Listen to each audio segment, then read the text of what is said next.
being shown the question. Question number two, Amy Adams. Where order I've dealt with that matter. Amy Adams. Thank you, Mr. Speaker. My question is to the Minister of Finance and asks, what lessons are there for the New Zealand economy on how sovereign governments around the world are managing their finances? The Honourable Bill English.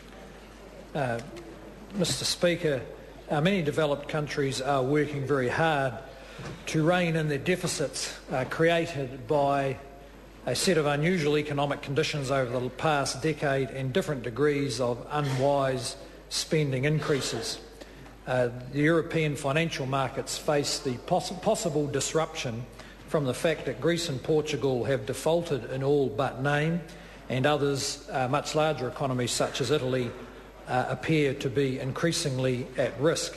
This is reflected in the fact that European share markets fell 3% last night alone. The lesson for New Zealand is that very good, tight management of government spending and government deficits is important. And the other lesson for New Zealand is that New Zealanders need to be encouraged to save so that our banks are less reliant on these overseas financial markets to finance economic activity in New Zealand. Amy Adams. Thank you, Mr. Speaker. To the Minister, what was the outlook when this government took office in 2008? The Honourable Bill English.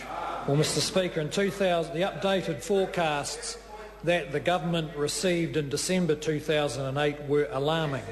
They showed a fiscal mess. Treasury projected perpetual deficits into the future, and Crown debt would have been about 50% of GDP in a decade's time and still climbing. The government has worked very hard over the last three budgets to get on top of the alarming deficits and ever-rising debt that we inherited. And over the next 6 months it may well matter if international financial markets are disrupted. Amy Adams. Thank you, Mr. Speaker. To the Minister, what steps has this government taken to improve government finances? The Honourable Bill English.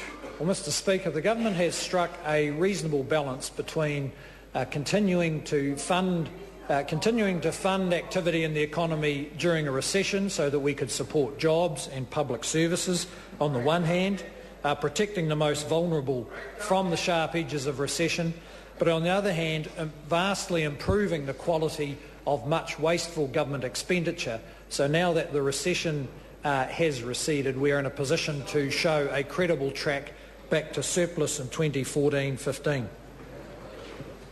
Question. Amy Adams, supplementary question. To the Minister, what dangers still lurk around the fiscal position? The Honourable Bill English.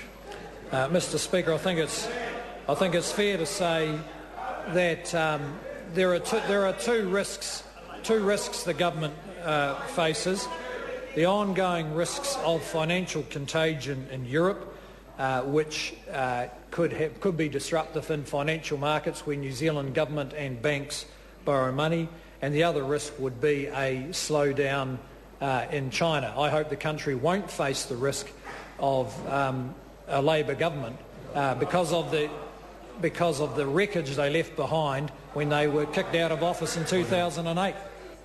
Question number three, the Honourable David Cunliffe.